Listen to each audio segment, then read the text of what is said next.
otra vez y todos los días que ya no hay corrupción en el gobierno federal.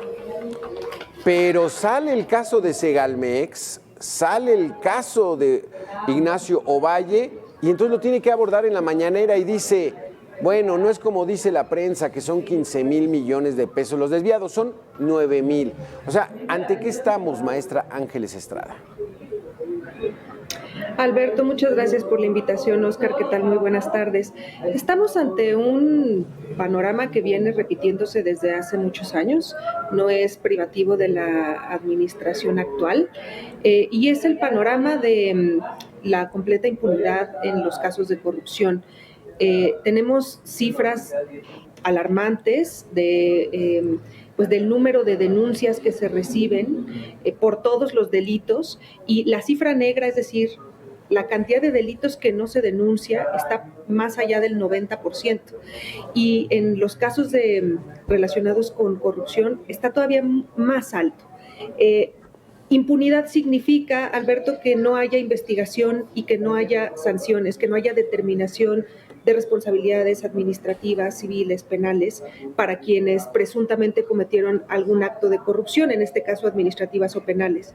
Y la cuestión es que desde muchos años atrás, desde muchas administraciones atrás, el caso es que, digamos, la generalidad es que estos casos se han ido acumulando en el tiempo sin que se les investigue, y cuando se les investiga no hay sancionados, o los sancionados que existen son gente de un rango dentro de la administración que, digamos, no incluye a los altos mandos.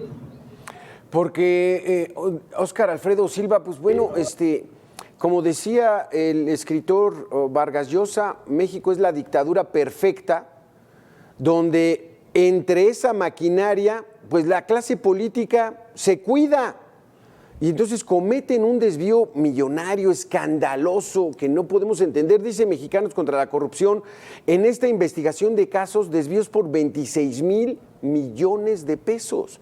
¿Cuánto es 26,000 millones de pesos? Es muchísimo dinero.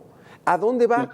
Y entonces es el propio sistema mexicano político que permite que haya impunidad, que se cuiden los políticos, sean de un partido o de otro. Alberto, te agradezco el espacio. Fíjate que coincido con la maestra totalmente en las observaciones que hace sobre el índice de impunidad, pero esto va todavía mucho más allá. A nivel mundial, Transparencia Internacional ha señalado que la corrupción va en aumento y que los países, en lugar de estar avanzando en el combate, como que se ha ido retrocediendo. México no escapa a esta realidad y eso es lo que nos está provocando un mayor índice de violencia en el país. Es una ecuación que va unida, el índice de impunidad, la corrupción y la violencia.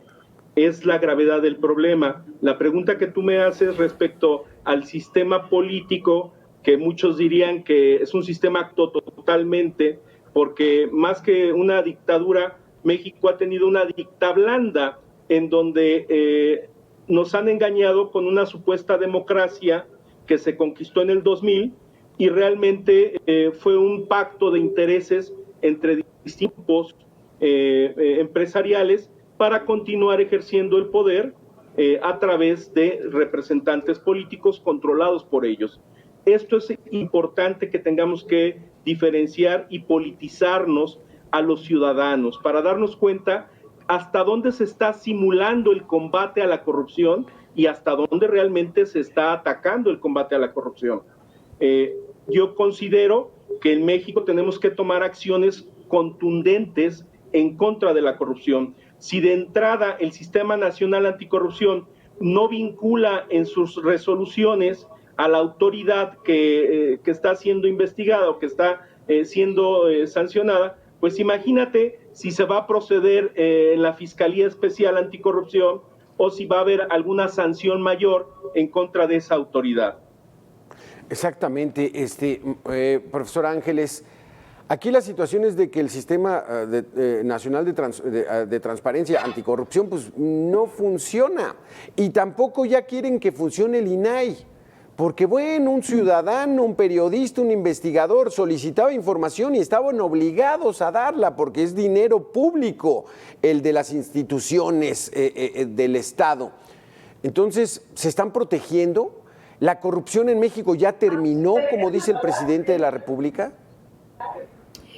No, la corrupción en México no ha terminado, de hecho se ha ido, como bien lo decía el maestro Oscar, se ha ido haciendo todavía más profunda, no solamente la corrupción, sino la brecha entre la corrupción y que haya algún tipo de, pues, digamos, de sanción a quienes cometen estos actos de corrupción.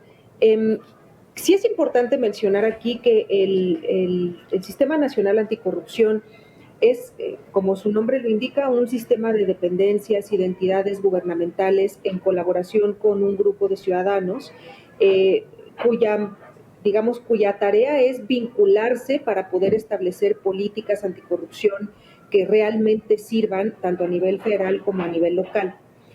Sin embargo, el Sistema Nacional Anticorrupción no suple las funciones de las autoridades que realmente tienen que hacer investigación, que tienen que hacer sanción y que tienen de actos de corrupción y que tienen que recuperar activos. También esta es una cosa muy importante, que al final del día de poco nos sirve, no estoy diciendo que no sea deseable que a los corruptos los metan a la cárcel, sin duda, eso es una de las sanciones, sin embargo, tras lo que tenemos que ir es tras la recuperación de lo que se desvía por actos de corrupción. Y también tenemos que empezar a pensar en las víctimas de corrupción, tanto en las víctimas directas como en las víctimas indirectas de estos actos de corrupción. Sí. Y esto es algo que resulta muy lejano para la administración pública, para la administración actual específicamente, en donde consideran que la corrupción se terminó. No sé cuáles sean los indicadores que ellos están utilizando, pero si nos circunscribimos a la parte de recuperación de activos, la recuperación de activos es mínima a nivel federal y a nivel local, claro. Y ni hablar de cómo es que se les retribuye a las víctimas es nulo tal vez. Sí, exactamente, maestro Oscar, porque como dice la maestra Ángeles en su participación anterior, pues bueno, esto no es nuevo de esta administración. O sea, recordamos el sexenio de Luis Echeverría, donde la corrupción ya era descarada, llega el presidente López Portillo y esto se hace un festín de corrupción, tan así que su lema de campaña, la solución somos todos, dijo, se fue a la corrupción somos todos, y de ahí vino el presidente Miguel de la Madrid a decir, vamos a aplicar la política de la renovación moral, porque estaba tan arraigada ya la cultura de la corrupción que dijo, no, pues vamos a ponerle freno, un freno que nunca llegó. De esos capítulos de la historia, para tratar de entender nuestro presente, vamos a hablar, pero vamos a tener que hacer una pequeña pausa de 2 minutos, Oscar, maestra Ángeles, y regresamos. Gracias, Ángeles Estrada, gracias, Oscar Alfredo, por continuar con nosotros. Entonces, 1982, el presidente Miguel de la Madrid estableció por decreto la renovación moral del gobierno para tratar de erradicar la corrupción. ¿Por qué traigo a colación ese asunto?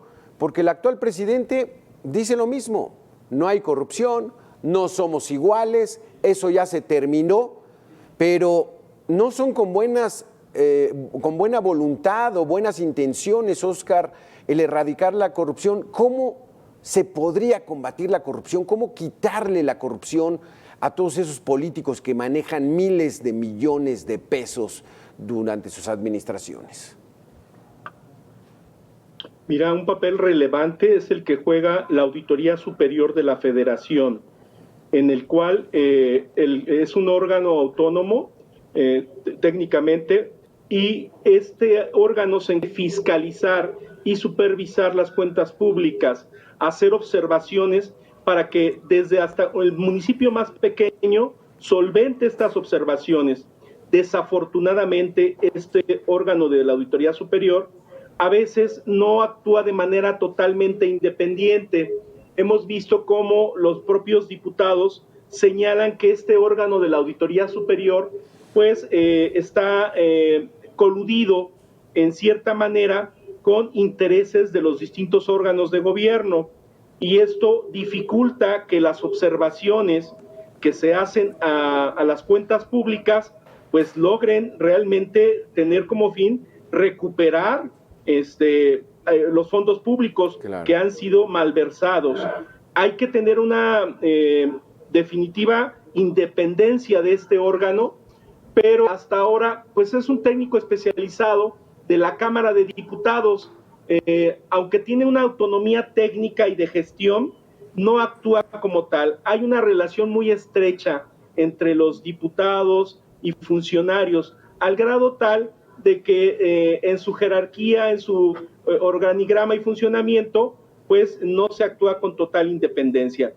Algo que te voy a precisar y que yo creo que es necesario que volteemos a ver es a los colegios de profesionistas, al colegio de contadores, a los colegios de abogados, a los colegios de médicos, para poder llevar gente de estos colegios que participa de manera natural dentro de sus organizaciones gremiales, a que formen parte de este sistema nacional anticorrupción y que participen, porque desafortunadamente quienes están llegando a estos órganos de combate a la corrupción, pues son personas que tienen lazos o nexos familiares, políticos, jerárquicos, que han trabajado en la administración pública y lo que llegan es a cubrir las fallas que se han cometido.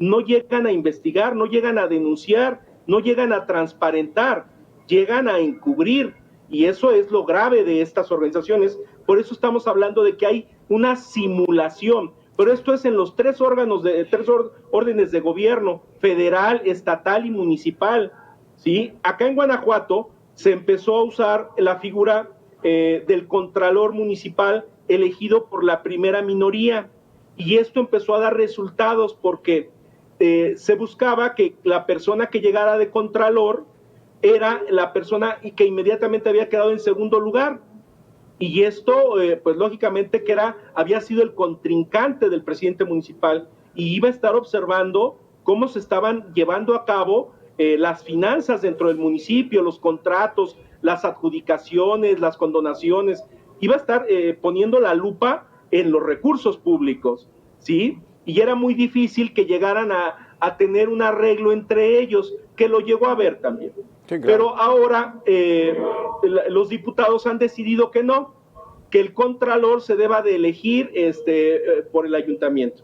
Y entonces esto pues hace que lleguen gentes, amigos, conocidos, familiares, subalternos, las contralorías, y pues eso de nada sirve, porque ¿qué van a fiscalizar? Claro. si van a cuidar a sus amigos, ¿verdad? Son contralores carnales, como es el fiscal general de la República, Alejandro Gertz Manero, encabeza el tablero de la corrupción en México. Así lo señala Diana García, investigadora de Mexicanos contra la Corrupción y la Impunidad, en entrevista aquí con Mega Noticias. Alejandro Gertz Manero encabeza el tablero de la corrupción en México. Escuchemos. El caso más emblemático y el que tiene una peor puntuación son los escándalos de corrupción en los que ha estado envuelto el fiscal Gertz Manero, porque pues justamente al él ser el titular de la Fiscalía, que es la institución más importante para investigar los casos de corrupción, pues parece ser que pues él no se iba a investigar a sí mismo. El caso que tiene un mayor avance es la línea 12 del metro, porque hay 10 personas vinculadas a proceso y que están en espera de que se celebre su audiencia intermedia. Sin embargo, no es de celebrarse porque las víctimas han tenido que esperar años para que se lleven a cabo estas audiencias. Ángeles Estrada, porque no lo pueden decir, pero es difícil de creer. No hay una relación directa entre el fiscal Gertz Manero y el presidente de la República porque la Fiscalía es autónoma.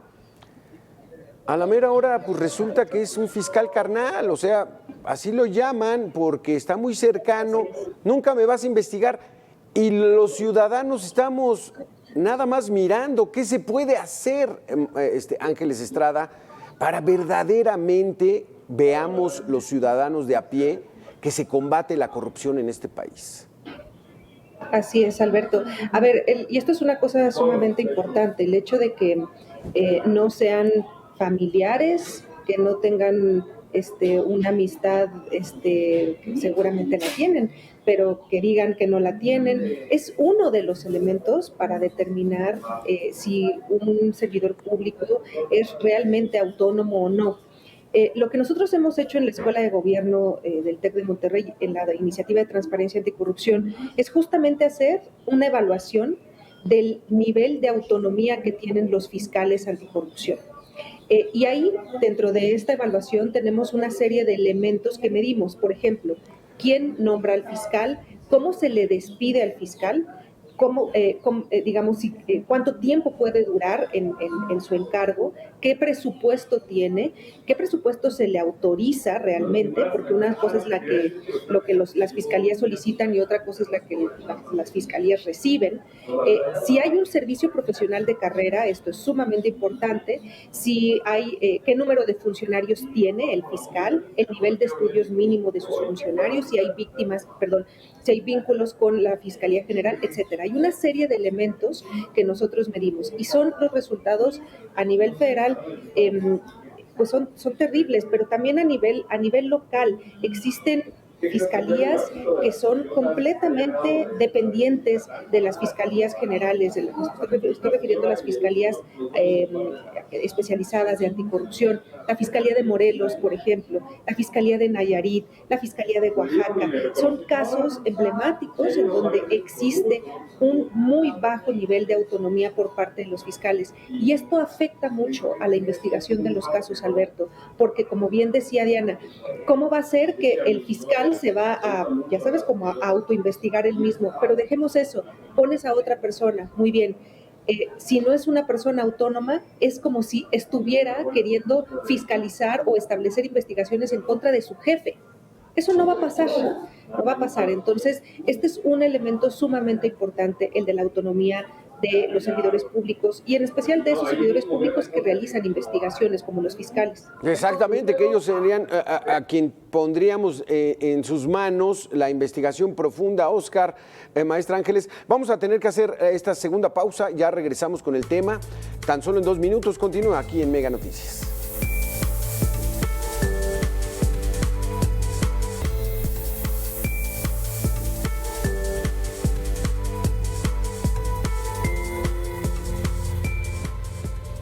Gracias Ángeles Estrada, gracias Óscar Alfredo Silva por estar con nosotros. Vámonos a esta última ronda de debate. Aquí, Óscar, el caso Segalmex puede ser el más escandaloso del presidente, pero políticamente dice es que exagera la prensa, no son 15,000 millones, son 9,000. Vamos a ver que procesen a Ignacio Ovalle y ya no digamos que lo procesen, que le quiten todo ese dinero que se desvió, porque dice el presidente, es que lo chamaquearon los funcionarios que llevó, lo engañaron. ¿Verdaderamente veremos a Ignacio Ovalle pagando por este desvío millonario que hubo en Segalmex? Yo creo, Alberto, que se está avanzando en la investigación. Segalmex es un organismo descentralizado que se encarga de la seguridad alimentaria de nuestro país y que está en investigación actualmente de la Fiscalía General de la República por un fraude de más de 9 millones de pesos. 9,000. Están involucradas 30 empresas, 29 funcionarios públicos y las irregularidades incluyen la manipulación de sus inventarios, nóminas fantasmas, simulación de compras, desvío de recursos, la entrega de bienes y servicios falsada. La Fiscalía actualmente tiene 15 carpetas de investigación abiertas al respecto. Incluso Leonel Cota, el nuevo director o titular de Segalmex, ha presentado también ya 40 denuncias penales. Lo que tenemos que exigir como ciudadanos es ver cuál va a ser el resultado final que estas investigaciones van a lograr, a quienes van a vincular al proceso penal por responsabilidad, porque aquí se han de haber cometido varios delitos, como cohecho, peculado, concusión, enriquecimiento ilícito, usurpación de funciones, tráfico de influencias, abuso de autoridad, ejercicio ilícito del servicio público, etcétera, o afectaciones al servicio público, porque esta empresa descentralizada pues debe de encargarse de brindar alimentación básica al pueblo de México. Entonces yo creo que la gravedad de este fraude sí implica que se tomen acciones contundentes en contra de quienes o quien sea responsable. Aquí la ciudadanía debe de exigir que exista un castigo a quienes, abusando de la buena fe que se tiene en la administración pública, han dispuesto de los recursos en perjuicio del Estado. ¿Aquí quién es el responsable, Ángeles Estrada? ¿El titular de la dependencia o su equipo que robó? Pues porque se supone que al titular lo pusieron para que coordinara el manejo profesional, expedito, honesto de los recursos. Y resulta que lo engañaron, así es de fácil. Para mí el principal responsable pues es la cabeza de Segalmex, ¿o cómo ves, Ángeles? En principio, Alberto, lo primero que tendría que suceder es que se tendría que hacer una investigación profunda al respecto. Una vez que se hace esa investigación, se establecen los niveles de responsabilidad que existen entre los diversos servidores y servidoras públicos que estuvieron relacionados con el caso. El hecho de que el jefe del Ejecutivo, y esto es una cosa que quiero recalcar, que es que cuando el jefe del Ejecutivo establece la falta de responsabilidad de un servidor público, básicamente lo que está haciendo es declarar inocente a alguien que no se le ha iniciado una investigación y a través de la cual no se le ha determinado o no su presunta responsabilidad. Y entonces lo que está haciendo el presidente es literalmente blindar de responsabilidades a un servidor público. Eso está vinculado obviamente con cuestiones políticas y aquí viene lo siguiente que quiero mencionar. Muy probablemente no vamos a ver a nadie de la administración pública del presidente López Obrador, no vamos a ver a nadie en la cárcel en mucho tiempo. Y la cuestión es que mientras exista una vinculación entre la Procuración y la Administración de Justicia y los partidos y todo el elemento político, mientras sea la política lo que mueve a la Administración y a la Procuración de Justicia, no vamos a ver que haya servidores públicos de alto nivel en la cárcel o regresando a través de diversos medios que lo podrían hacer, regresando lo que se desvió. Hemos visto inicios de eso, por ejemplo, en el caso de Rosario Robles, con muchos problemas técnicos, con muchos problemas además políticos también, porque extrañamente ella fue la única cabeza de las muchas dependencias que estuvieron metidas en ese caso de corrupción, el de la estafa maestra, y al resto de las cabezas no las hemos visto en investigaciones y sobre todo que se les haya privado de su libertad. Entonces, este elemento de impunidad está vinculado en este caso, en el de Segalmex, directamente con la figura del presidente.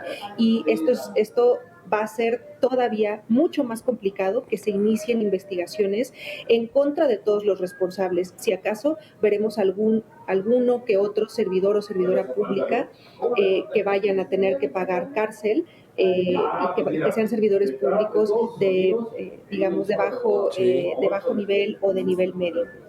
Porque estamos hablando de desfalcos Alberto, me millonarios. gustaría participar. Adelante, Oscar, adelante. Mira, yo quisiera precisar que esto no nada más es una cuestión que se da a nivel federal, también se da en los otros órdenes de gobierno, a nivel estatal y municipal. Esto se debe también a ese problema que tenemos con las fiscalías, que ya comentaba la maestra Ángeles, en el sentido de que tenemos que dotar de una verdadera autonomía a las fiscalías, tanto a la Fiscalía Especial Anticorrupción como a las fiscalías generales de los estados también. Ahí es donde yo creo que debemos ingerir en una reforma de fondo para dotar de plena autonomía a las fiscalías y mejorar el sistema de elección de los fiscales, que antes les denominábamos procuradores de justicia, que ahora se han vuelto verdaderos encubridores de la impunidad en nuestro país. Ahí tenemos el principal cáncer de la corrupción. Tener en cuenta también que las auditorías superiores, tanto de los estados como de la federación, en sus cabeceras, a personas que son plenamente independientes, que deben ser puestas electas en esas fiscalías, en esas auditorías superior, a través de mecanismos más transparentes, en donde se acredite realmente la capacidad. ¿Quién tiene que ser un auditor? Pues puede ser un abogado o puede ser un contador que conozca de auditorías. A veces van llegando a estas auditorías superiores personas que no tienen verdadera experiencia o capacidad, y eso pues facilita que los procesos que se inician para fiscalizar pues adolezcan de fallas que luego hacen que se caigan las investigaciones, las carpetas de investigación, y que luego no haya ninguna sanción, como bien lo menciona la maestra. Exactamente. Ángeles. Y Al final, ya no digamos que los metan a la cárcel, y todos los delitos, pues bueno, son desvíos de recursos, malversación de fondos, robaron el dinero del pueblo. Pero eso es en cuestión de dinero. Maestra Ángeles Estrada, por ejemplo, el caso de los 40 migrantes muertos en la frontera con los Estados Unidos en instalaciones del Instituto Nacional de Migración, ¿eso es corrupción? El mantener mal esas instalaciones, el no supervisarlas y el que haya ocurrido la muerte de personas, ¿y quién es el responsable? Sí, muy probablemente existen muchos elementos relacionados con corrupción, ya que estos lugares, estos espacios tienen que cubrir con ciertos requisitos, se tienen que cumplir, pero además tienen un presupuesto que se supone se tiene que utilizar para eso. Pero no nada más eso, tiene que haber gente que vaya a revisar que efectivamente se estén realizando todas las modificaciones y todas las cosas necesarias para que esos espacios funcionen adecuadamente. En fin, muy probablemente existen muchos elementos relacionados con corrupción, adicionalmente a los otros delitos que existen en ese caso. Y el principal responsable, exacto. Sí. ¿Quién es el principal responsable? El director general, él no va a ir a supervisar, pero se supone que él está conformando una estructura de funcionarios públicos que mantienen todo como debe ser, ¿no, maestra? Y que además le rinden informes a la cabeza, es decir, la cabeza de sector, de las dependencias, de las entidades, es muy poco probable que se mantengan completamente ajenos a situaciones de este tipo, porque se les tiene que reportar.